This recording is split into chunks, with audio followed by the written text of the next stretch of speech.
imitating the wrap-up on the Butcher Benton package. I'm Lieutenant Dick Chasen. This hadn't been a routine case, and to find the answer, I've had to put a lot of little pieces together. It began on the day most cases can be called closed. It was the day before the butcher was to be executed. He was visited by his attorney, Paul Lowe, in the death house. It was at this first meeting the Butcher Benton case took its first switch. Well, that's it, Butcher. The evidence against you is so strong, the governor turned down your appeal. You're a rotten liar, Lowe. You started railroading me from the beginning of the trial.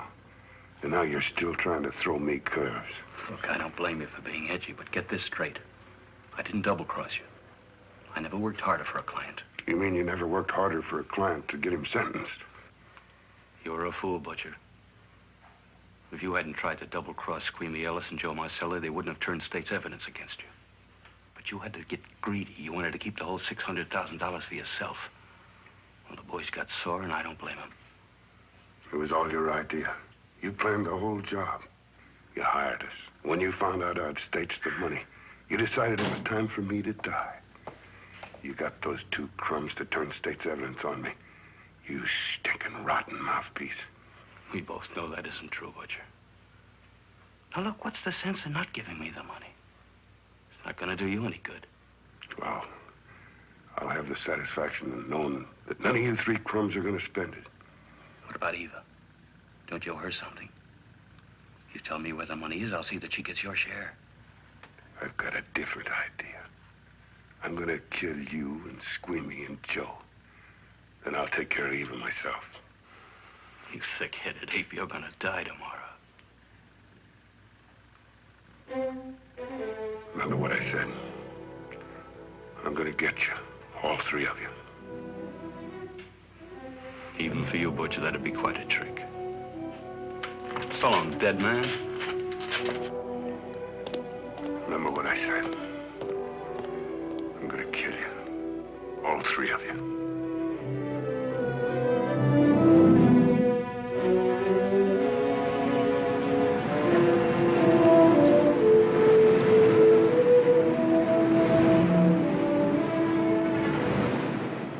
Back in Los Angeles, two men sat in a bar room listening to a newscaster tell his headline story. He played up big the butcher's threat to kill Paul Lowe, Squeamy Ellis, and Joe Marcelli for their having turned state's evidence against him. Squeamy Ellis didn't seem happy over the butcher's threat. Neither did Joe Marcelli. But they had figured, once a dead man, always a dead man. But this was one time everyone was in for a surprise, including the entire police department.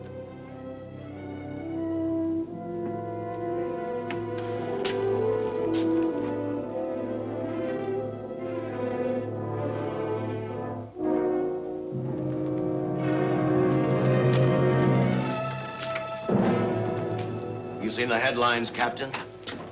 Teletype just came in from San Francisco. Butcher's execution is set for 5 o'clock this afternoon. And like the newspapers say, he still refuses to talk about that stolen money. Well, I still have hopes of coming up with something. That's what I dropped by for, Dick. With Butcher's execution, the department's marking it case closed. That means you'll be reassigned.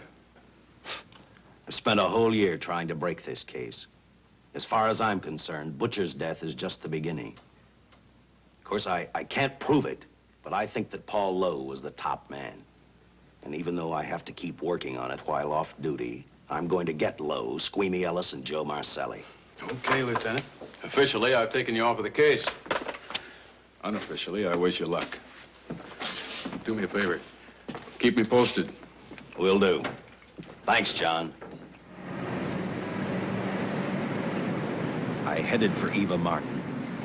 She worked in a local burlesque house. I'm a cop, and my job is to ask questions and get answers. So I decided I might as well start again with her.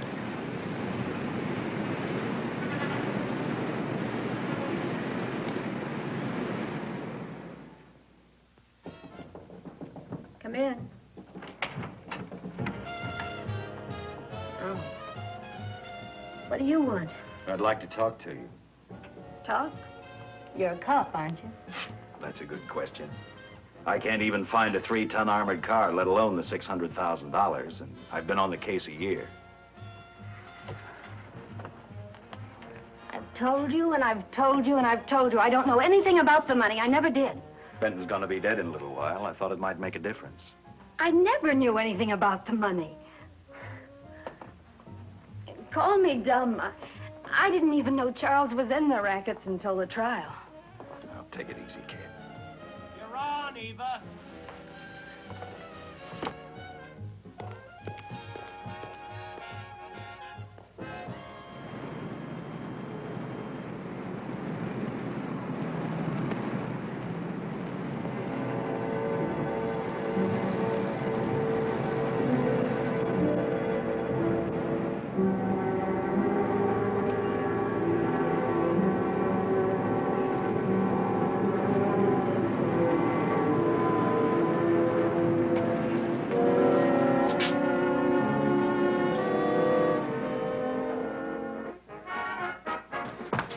Honey, here's your wrap.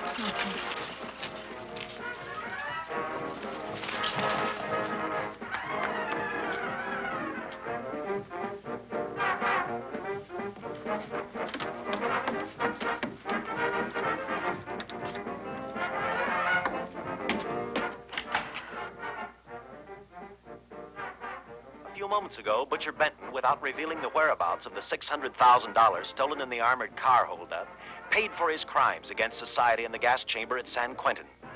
Now for a look at the international scene. Today... Come on, baby. Don't waste tears on Benton. I feel so badly about Charles. If I'd known, maybe I could have done something. How about a drink? We could both use one. An artist can't drink while she's working, Paul. Boy, see.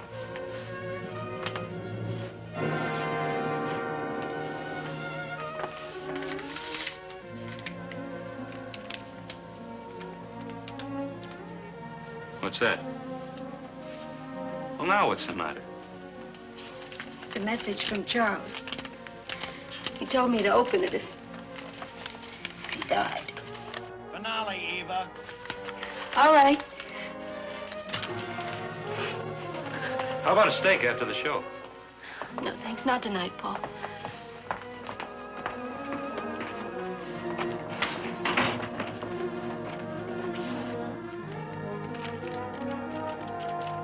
I didn't find out until much later, but Paul Lowe, in opening the letter the butcher had given Eva, found a map outlining a section of the city sewer system.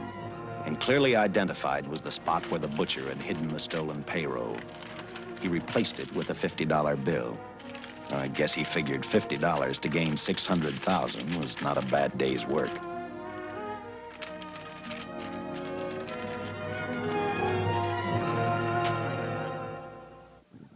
And a few hundred miles away in San Francisco, the case took another switch, which turned the next 72 hours into one long, hideous nightmare. Dr. Bradshaw, a distinguished biochemist, was making preparations for a final experiment which he hoped would lead the way to a cure for cancer. He'd been successful with laboratory animals. The last step called for a human body. And Dr. Bradshaw's assistant quickly made a deal with a local mortuary and returned to the laboratory with the dead body of Butcher Benton.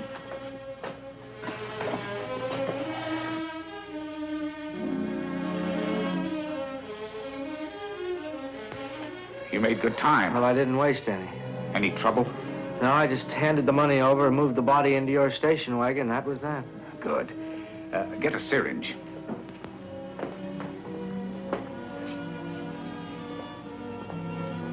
He's in good shape. Well, I hope so.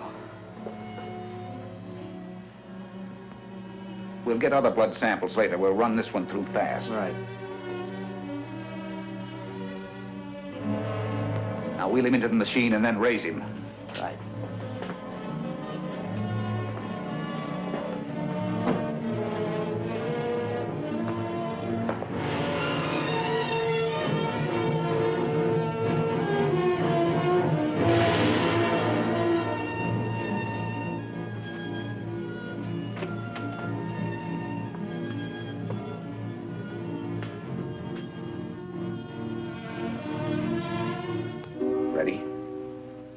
going to give him 287,000 volts? Yes, yes.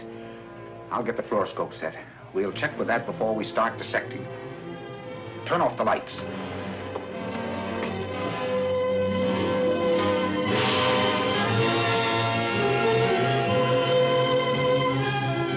There you are, old boy. If you respond properly and my theory is sound, you'll be more famous dead than alive.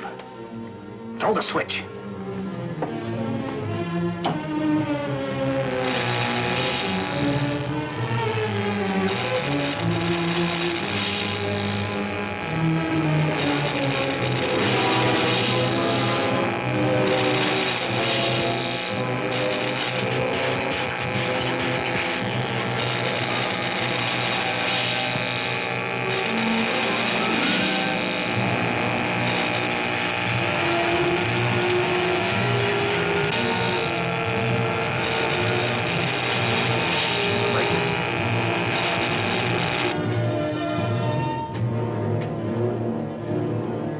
Wait, I thought I saw a pulsation of the heart. You're right. Dr. Bradshaw is beginning to breathe. You've brought this man back to life. No. The heart muscle has simply responded to a terrific electrical shock, that's all. Yes, but it does prove that the cells still function. Dr. Bradshaw, he is alive. A shock reaction, it can't last. His cells are multiplying now, if your theory is right. We could keep that reaction going longer. But it's worth a try. Get the body out.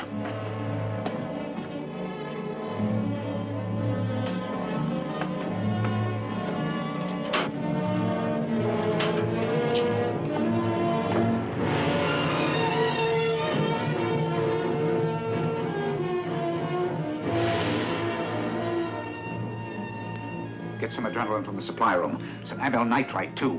Hurry, hurry.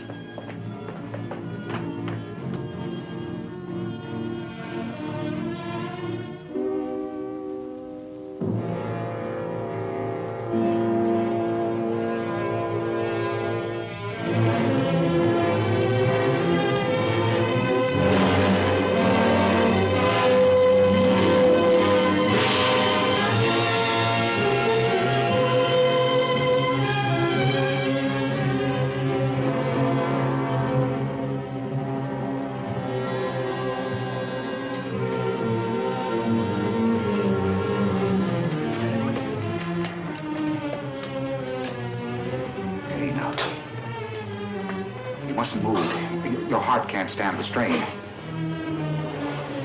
Now, you must lie still. Please, please. Easy now. Easy. Easy. You must lie. Easy. Please. Oh!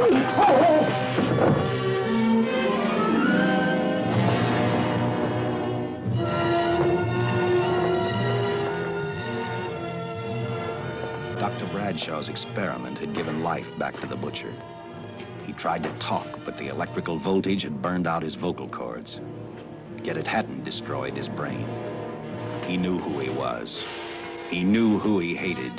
As he stumbled about the room, I think he thought only about one thing: kill Lowe, Squeamy, and Joe Marcelli. The tremendous electrical voltage that Dr. Bradshaw had given the butcher had increased his cellular structure to the point where he was no longer a man. Dr. Bradshaw's experiment had created a vicious, brutal animal with an almost inconceivable amount of strength. Dr. Bradshaw must have believed the butcher's regained life would last for only a few minutes. Therefore, instead of calling for help, the doctor decided to handle his creation alone. Now, easy, Benton. Just relax. I'm a doctor. I want to try to help you. Do you understand me? You're in my laboratory. The execution was carried out and you were declared dead.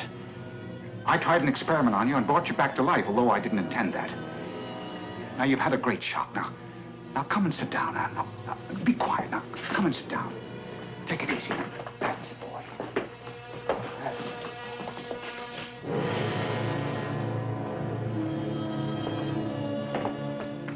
Careful. His reactions are violent.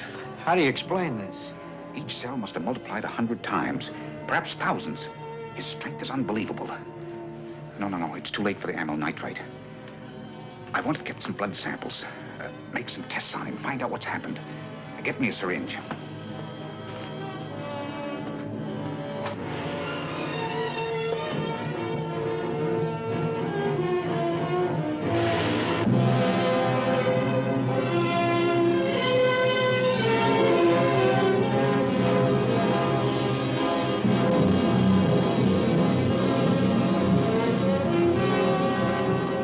Why won't the needle penetrate the skin? Tissue must be nearly a solid mass of cells. How are we going to get the blood sample? Surgically, perhaps.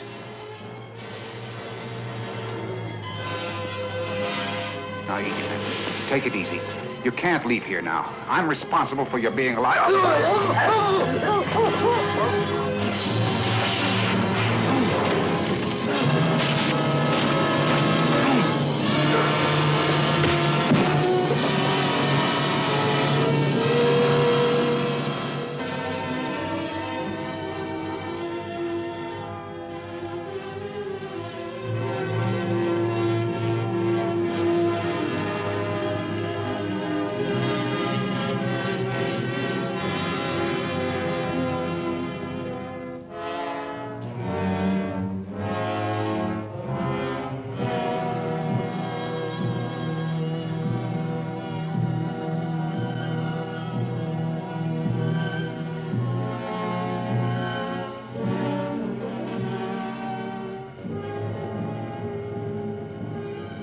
Towards the end of this case, Captain Lauder and I found out the doctor and his assistant had been murdered.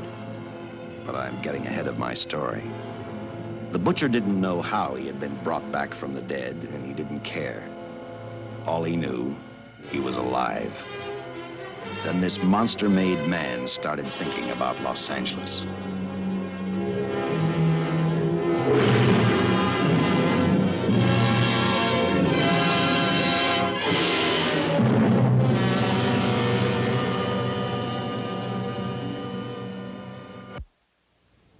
On that very night back in Los Angeles, I decided to stop playing detective for a little while. I went to the burlesque house to ask Eva to have dinner with me. After all, the butcher was dead, and if I got lucky, sooner or later, I figured Paul Lowe would lead me to the stolen payroll. In a way, that possibility made me even feel better. It's not fair to watch the show from backstage. Next time, I'll pay admission. I take it by that remark you like my routine. Yeah, you're pretty good. What I can't figure out, though, is why you stay in a place like this. It shouldn't be hard for someone like you to get a job in a class spot. If you weren't a detective, I'd be willing to bet with a line like that your next remark would be, how about dinner? Well, not exactly dinner, but a hamburger might be a good idea. If you're asking in an official capacity, I can't say no. I'm off duty. For the past 6 months, all I've ever called you is Lieutenant Chasen. Do you have a first name? Uh-huh. Dick. Give me 10 minutes for a quick change, because you just made yourself a date, Lieutenant. I mean, Dick.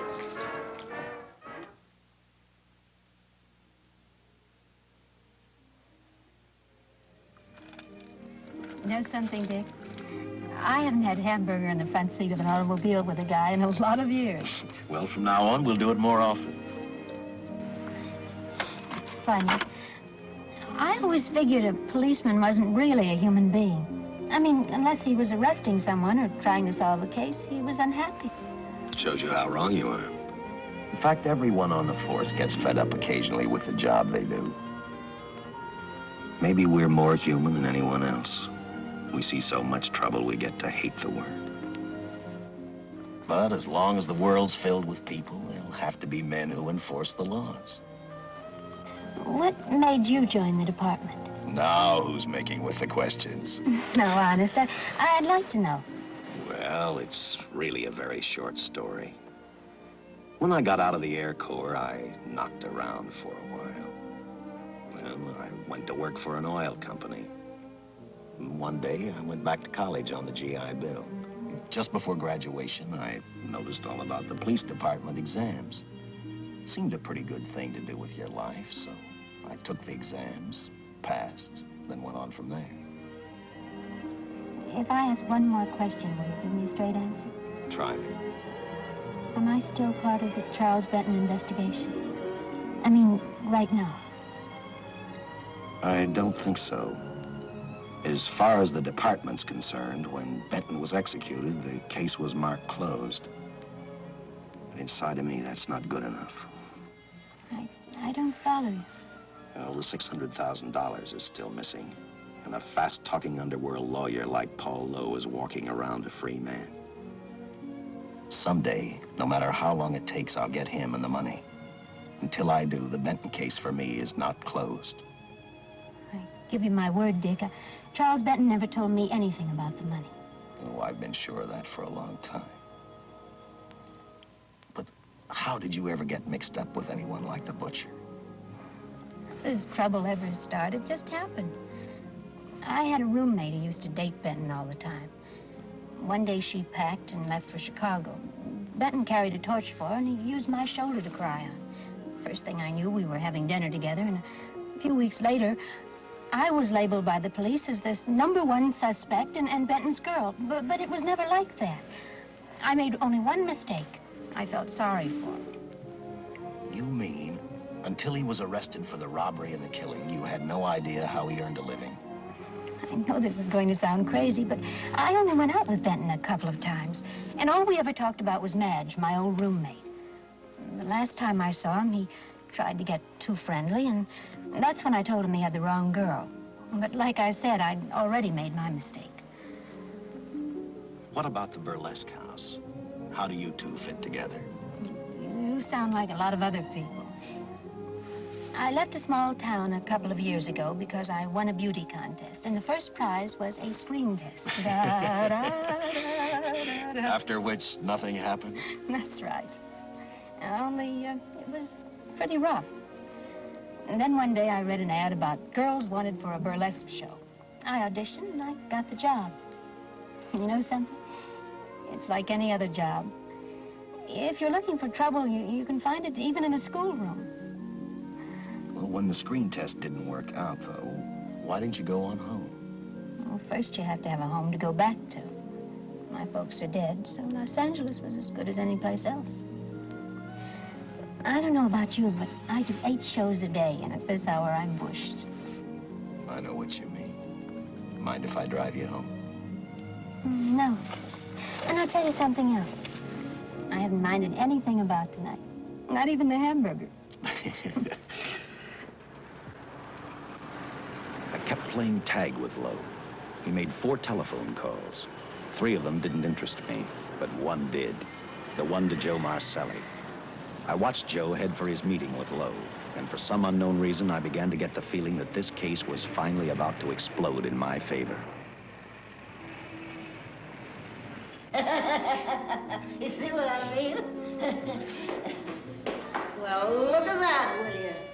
I seen him stagger on 2 legs, but he's doing it on 4. Shut up, you flea bag. Well, look who's calling names.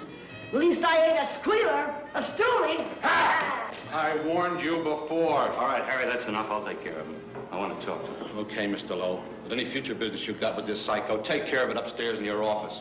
He keeps showing around here, sooner or later he's going to get slugged, cripple or no cripple. All right, shut up, Joe. Sit down.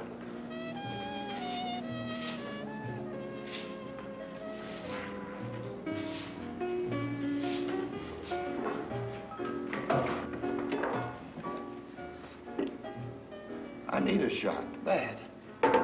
You'll get one after I talk to you. You sober enough to understand? Yeah, I run out of dough. No wonder. Look at you. You used to be the best torch man in town. Now, I don't think you could crack a safe if you knew the combination. No jobs. Nobody wants me since I turned states on Benton. That's your doing. You talked me into it. All right, quit crying. I got a job for you. If you can stay off that stuff long enough. You know I can if I've got a job. How much? What is it? There's $2 grand in it for you. Where? Right near where he pulled the job. Interested? $2 grand ain't much out of 600,000. There'll be other expenses. Besides, that money's plenty of it. Now, you want it, or do I get another boy? I'll do it. How soon do you want me to go to work? Set it up for tomorrow night. Call me before noon. I'm going to the races. 1. And that's all. The job's over.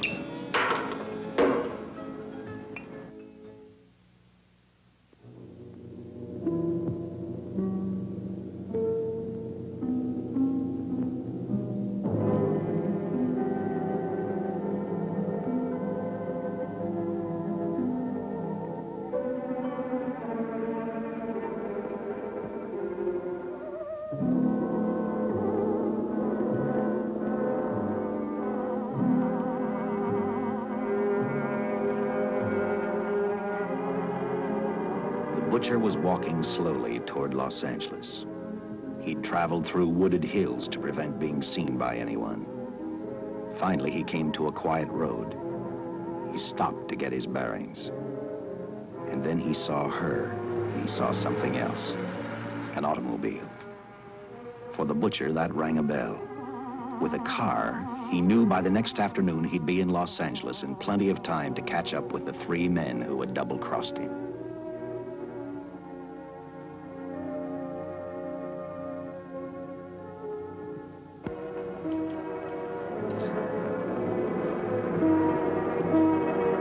Well, see, you're a real gentleman to be helping strangers in distress. I hope you don't mind me using the babe here as bait. Quite a dish, isn't she? But that's what she gets paid for. Bait, that is. Yes, sir. She's a real shaker artist to my outfit. Carnival man myself. Just call me Connie. Yeah. Well, friend, we're in a little bit of difficulty here. Got a flat tire, brand new car, no tools in the back. Why, some of these dealers make my carnival grifters look like babes in the woods.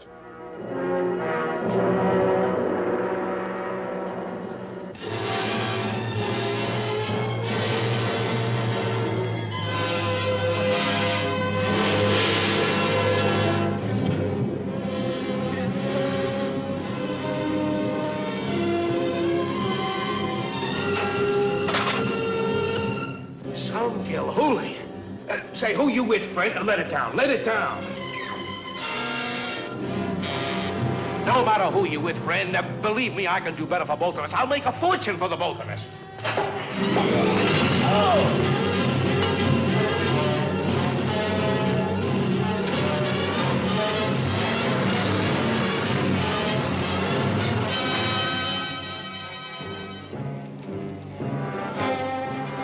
An hour later, the San Francisco Police Department sent out an APB.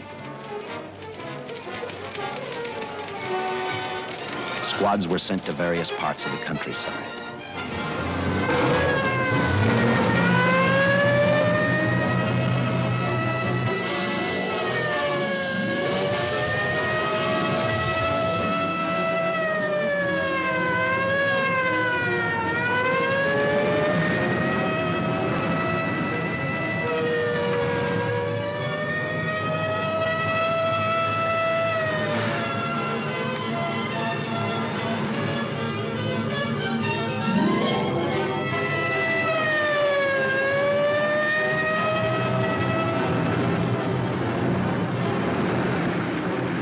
Roadblocks were thrown up to catch the cold-blooded killer the hysterical girl had described.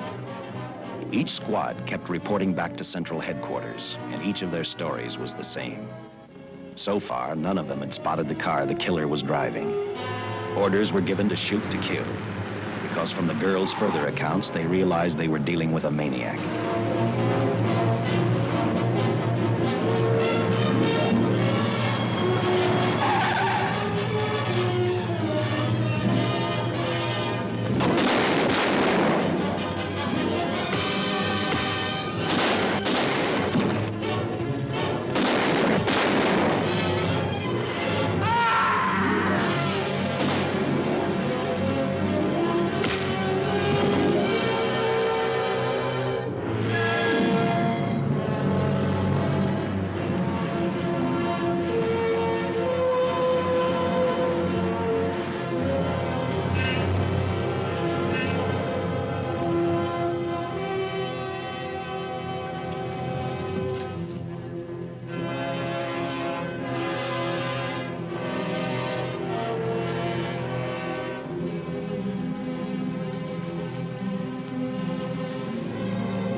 I trust that this information will answer all of your questions. If I can be of any further service, let me know. Sincerely, J.I. Louder, Captain Police, L.A. Here's another all points from CHP, Captain.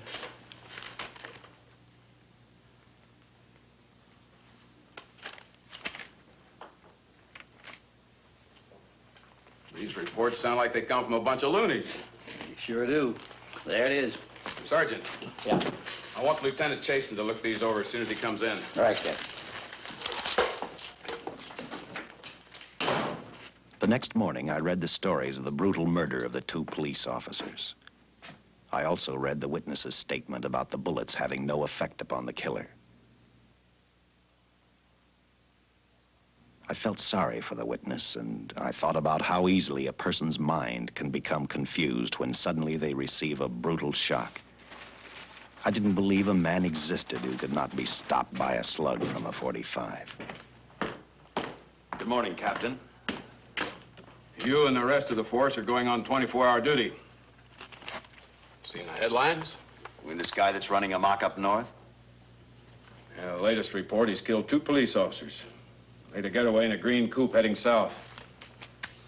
I've got a hunch this killer's going to be our baby. He could be in town right now. Yeah. You better get started, Lieutenant. Okay. Any new leads on that hold-up money? I think the girl can probably be counted out. If any of the others are wise, they're keeping mighty quiet. Let it ride for now. The whole force is going to be on the spot until we catch this killer. Newspapers will have a field day.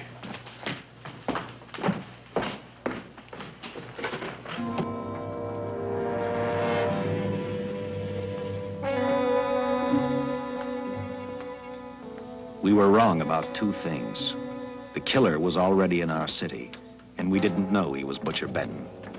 He headed straight for Eva Martin. He went to her dressing room to get back the map he had left in the envelope with her. He wanted first to check his money, then catch up with Lowe and the others.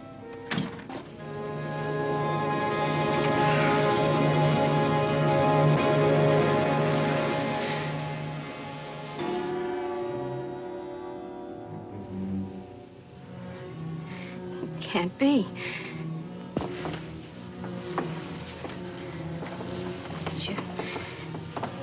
You do look like him. Only different somehow.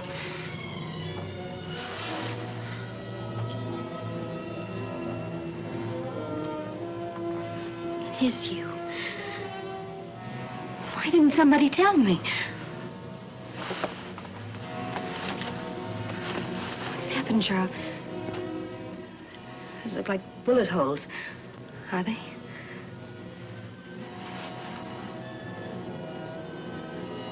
There isn't even a mark.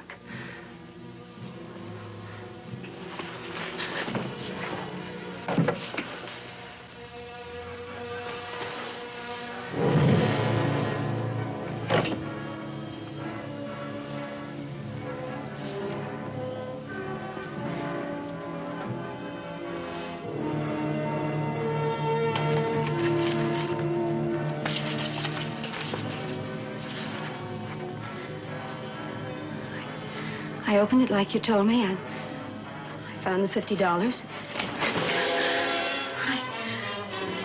I didn't know why you left him.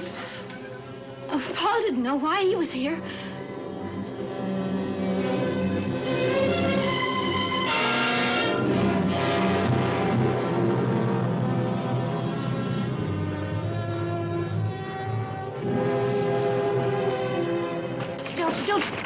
Don't say crazy. The name of Paul triggered his hate. He left her dressing room and started for Squeamy Ellis and Joe Marcelli's place. Because he knew, with them out of the way, Paul Lowe couldn't open the strong box where the money was hidden. He thought of Squeamy and Joe first. He was saving Paul Lowe for last.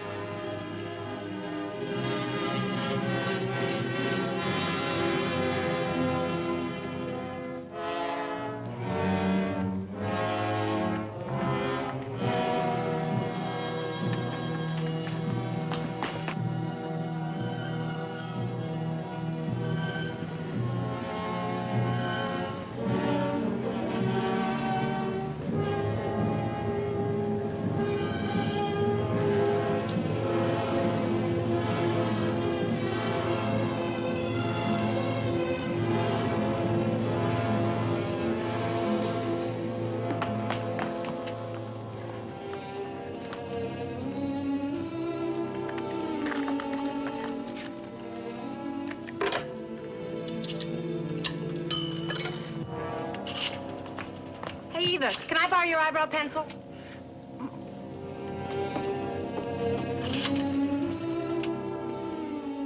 Operator, get me police headquarters. Lieutenant Chasen, please. When do you expect him? Well, tell him Charles Benton is alive, and even bullets can't stop him. I'm not crazy. Just say a friend of Charles. He'll know.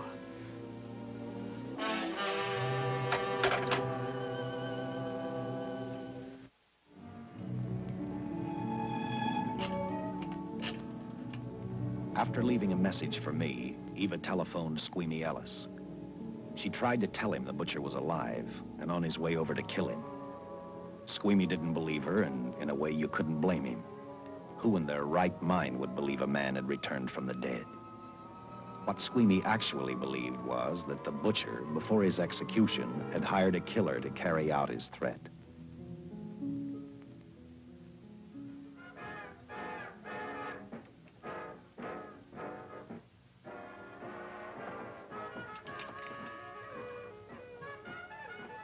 You sick? What? You don't look so good to me. 10 minutes, Eva. All right. Say, Eva, I could take over the matinee trick for you. What? It's easy. Look, Eva, I can do it. Scub-up-de-doo-doo-doo. Oh, on. Francine, I just thought of something. Yeah? Eva agreed to let Francine do the show. She hoped she'd be able to interrupt the butcher before he arrived at Squeamy's hotel. Or, failing that, at least be able to warn him to stay out of sight. You wanted me, Captain? Yeah, I just had a rundown on those fingerprints of the stolen car up north. We got nothing on the driver who was killed or the woman with him. Take a good look at these. There's something funny about these. Yeah.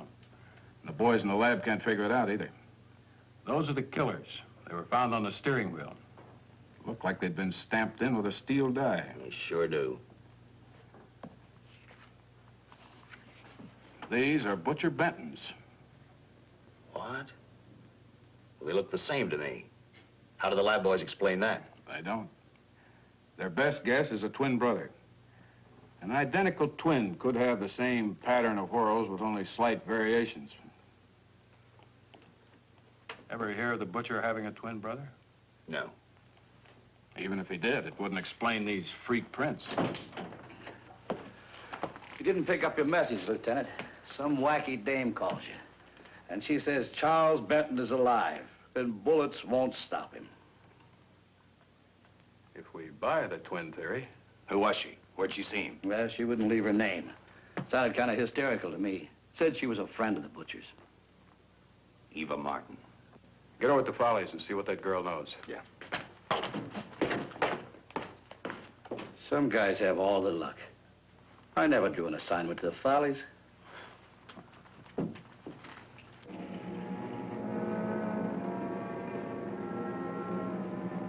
Meanwhile, the butcher headed for Squeamy's hotel. He didn't seem to be in any particular hurry. Actually, he seemed like any normal person, on his way to work or on his way home.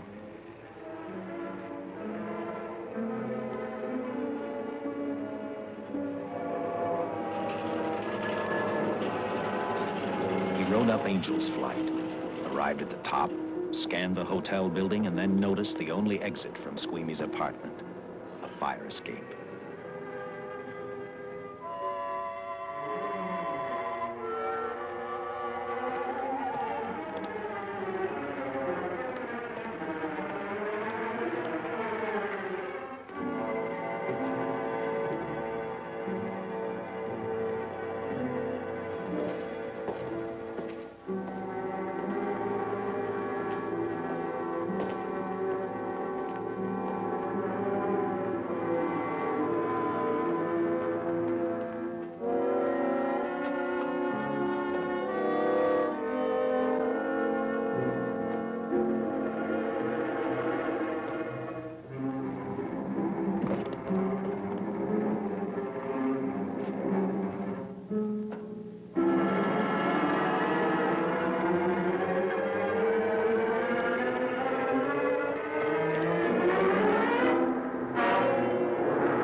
Butcher was figuring his next step.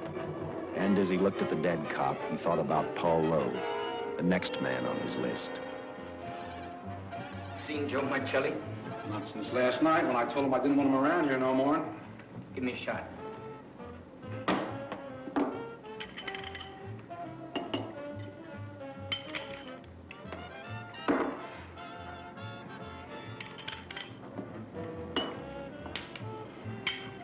Look, I need help. Just found out that Benton's hired a killer to get me. He's after Joe, too. Well, then drink up and get out. I don't want no trouble around my place. You're a real pal. Drink up and get out, I said.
Operator, get me the police. Police! Yes!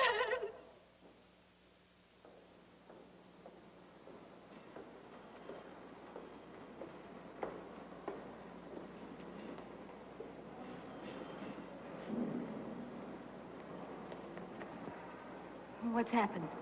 A guy named Squeamy got thrown from the 5th floor. He's deader than a mackerel. Customer of mine. You mean Squeamy Ellis? Yeah, that's it. Just Squeamy. No one else was killed. Ain't one enough?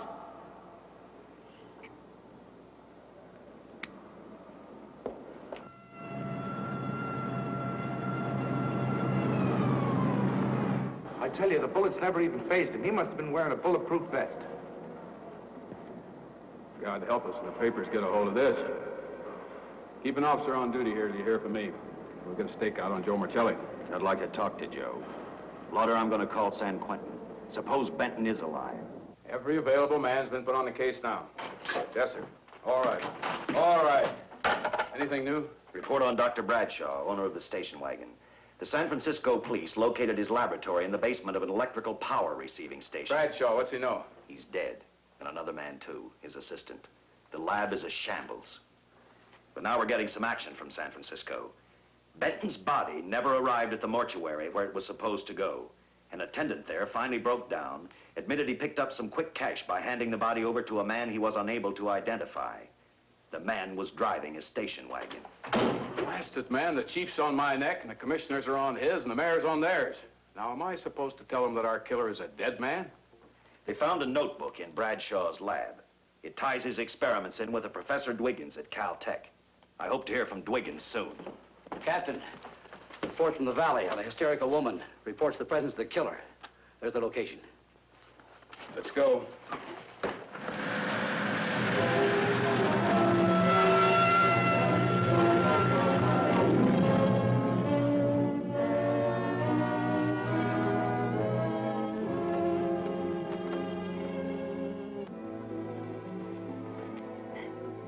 You and your boyfriend had a little fight, and he got out of the car to take a walk. You noticed as he walked down toward the sump area in the direction where you'd seen those lights a short while before. What happened then, miss? Please try to tell us. Well, I just sat there a few minutes, I guess. I was pretty mad. Then there was a loud crash, like heavy metal, sort of, from down here. I got out of the car to get a better look. I heard Jimmy cry out something. I couldn't make out the words. Then down here, in a patch of light, was Jimmy. And coming toward him was this man. Big man. Lifted Jimmy up over his head like he didn't weigh a thing. Jimmy screamed. Just once, before he broke Jimmy's back. I heard it snap that far away. Then I started running till I found this house. They let me use the phone. Thank you, Miss. We'll see that you get home right now. O'Malley, see that the young lady gets home all right. Paul Lowe, while driving to his office, heard a radio commentator report the murder of Joe Marcelli. And what shocked him most was when the broadcast identified the killer as possibly being the butcher. Lowe headed straight for Eva Martin at the Burlesque Theater. Oh, you gave me a start, Mr. Lowe. What are you doing here? Where's Eva? Oh, I'm taking her place. I'm going to wear her costumes. What's it to you? I asked you, where's Eva? Hey, don't get physical. Well, watch your tone of voice, Buster. I told you. Little Eva isn't here. I could see that for myself. Where is she? She's at police headquarters. That's where she is. Yes, sir. No, sir. Captain Lauder's still with the mayor. The killer dropped out of sight. He was last seen in the Hollywood area. Yes, sir. We know he's dangerous. Every angle's being covered. Yes, sir. I'll tell him.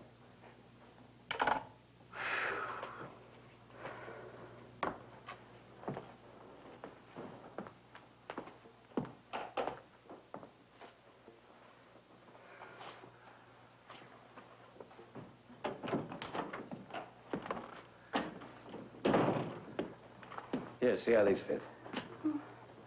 Low heels. I'm sorry. It's the best our wardrobe department can afford. Any idea how soon the captain will be back? Now, look, I'm going to see the captain. I'll have to wait here all night. Paul. Paul, Charles killed Squeamy and Joe. Joe, too? Benton? He's alive. I saw him, but nobody will believe me. I'm checking it. My guess is whoever killed them is on the trail of the money, Lowe. Now, maybe you better start talking if you know anything about it. I don't know anything. Did the butcher have a brother? No brother. It was Charles. I saw the tattoo on his arm. Look, I demand police protection. Where's the money, Lowe? You heard me. I demand protection. I know my rights. We put stakeouts on your office and home. Well, that's not enough. It's enough as far as we're concerned.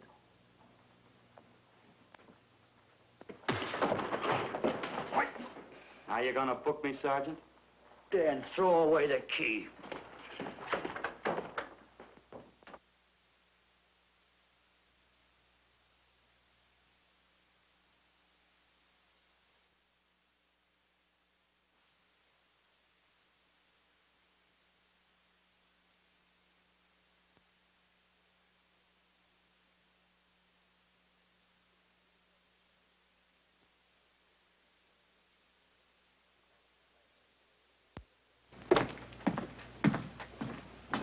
Thank you. Come up with anything yet, Dick? Oh, we've checked every hotel, motel, and rooming house in town. We've run a cross-check on every hangout Butcher ever used. Net results, blank. This is incredible. We not only discover a dead man turned killer, but it's beginning to look like he plays ghost, too. He's somewhere in this city, and if we have to take it apart brick by brick, we've got to get him. I may be way off, but I think Paul Lowe could tell us a lot. Maybe, but it's a cinch he's not going to. Well, suppose he had no alternative. You better grab some coffee. Your mind's beginning to play tricks on you. No, now, wait a minute. When Lowe came to us for police protection, it was because he was scared stiff the Butcher would add him to the list of Squeamy Ellis and Joe Marcelli. Go on. It figures, too. When he slugged the sergeant, he knew we'd book him right away. Oh, this Lowe's a pretty cute character. But we can play the same game. You mean we'll threaten to release him? Well, not exactly. You tell him you realize that he was excited, that throwing the punch was accidental. Tell him we're not going to make a charge, that he's completely released. Lieutenant, you know we can't do that. Lowell made his first mistake when he hit the sergeant, and that'll get him a year. As far as the department's concerned, at least it's a small victory. If my hunch is right, Lowe won't want to be on the streets with the Butcher looking for him. And he may talk, and talk a lot. Enough maybe for us to get rid of him permanently. Even lead us to the Butcher. If he's frightened enough, that might work. But if it doesn't... No, Dick, I'm not going to release him. I want him out of my way so bad I can taste it, but not bad enough to be responsible for getting him killed. The good thing about that, Captain, is the fact we know it, but Lowe doesn't. Let's give it a try. All right, Lowe. Come on out. I think you'll find everything in there. You're free to go, Mr. Lowell. Wait a minute. Who do you think you're kidding? You arrested me for assaulting an officer. Court, I'll plead guilty. With luck, I might get off with 6 months. For a lawyer, you're forgetting a very important point. If no charge is made, there's no trial. It was a tough day for everyone. We figured your nerves were on edge, and when you threw the punch, you didn't know what you were doing. I've squared everything with the sergeant. It's all over, all forgotten. Yeah? Why'd you bring a stenographer? Simply because I wanted a record of our conversation at the time of your release. Okay, Lowe, let's go. Oh, wait a minute. Once out on those streets and I'm a dead man. You let me go, you'll be responsible for murder. Oh, come off it, Lowe. You're imagining things. You know the Butcher threatened to kill me. You set me free, he'll do it. Well, that's just a risk we'll have to take. But the way I look at it, Mr. Lowell, you'll be okay. Look, Captain, I'll make a deal with you. You keep me here, and I'll tell you how to recover the money. Maybe even catch the Butcher. No deals, Lowell. You'd probably tell us anything just to stall for time.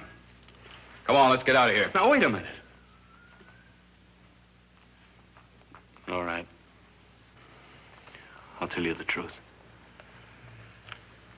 Start taking this down. I, Paul Lowe, hired Butcher Benton, Squeamy Ellis, and Joe Marcelli to pull off the armored car holdup. And then Lowe continued with his confession. He told us about finding the map. He showed us the exact location of where the Butcher had hidden the stolen payroll. And he gave us a most important answer. The explanation as to how the Butcher was able to elude detection. His means of escape was the sewer system beneath our city.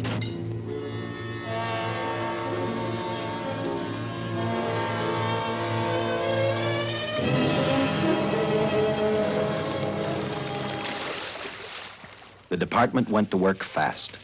Every police squad in the city was detailed to cover a specific area. Every entrance and exit to the Los Angeles city sewer system of 700 miles was covered. Captain Lauder and I, along with several other squads, headed for the entrance where, according to the map, Butcher had hidden the money. Our job was to stop him, and that made me think of one specific question. When we found him, could this monster be stopped? I, for one, wasn't sure.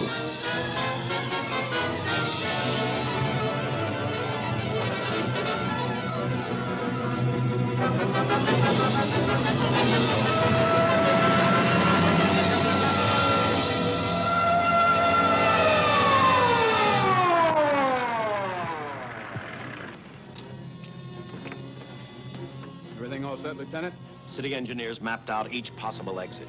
A squad of officers are spotted at every point. If the Butcher can be caught, now's the time. Well, after I talked to Caltech, I called on the fire department for a little help. The professors thought a flamethrower might stop him. Flamethrower? I suppose their boys have had a chance to join our squads by now. I see we have one with us here. Have you thought about what'll happen if this doesn't work? No. I've been praying too hard that it will work.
This is where we split up.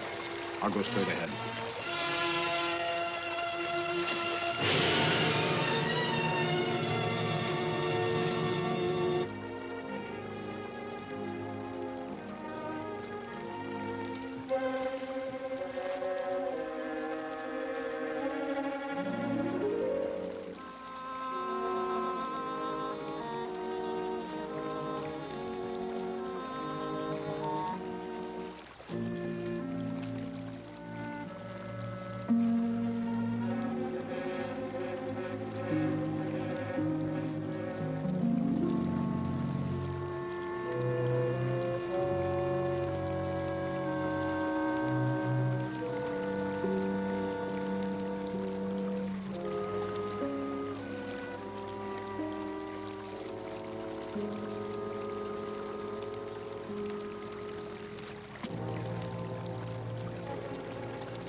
If this map's right, we're off our course. We'll have to backtrack.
And the tremendous shock of electricity that brought the butcher back to life destroyed him.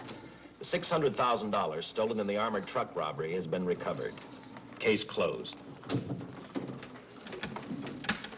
Well, here are the scientist's comments for your records. I had to fill in a few spots with my own guesses, but I guess that's about the size of it. Did you get any sleep? Oh, some. Not much. How's the girl today? Well, I called the hospital about an hour ago. She'd gone. Gone? Where? Well, she told them she was a working girl and that she'd been away from the job too long already. Quite a girl. Yeah. Say, how about that time off I've got coming? 48 hours, beginning right now. Get some rest, Dick.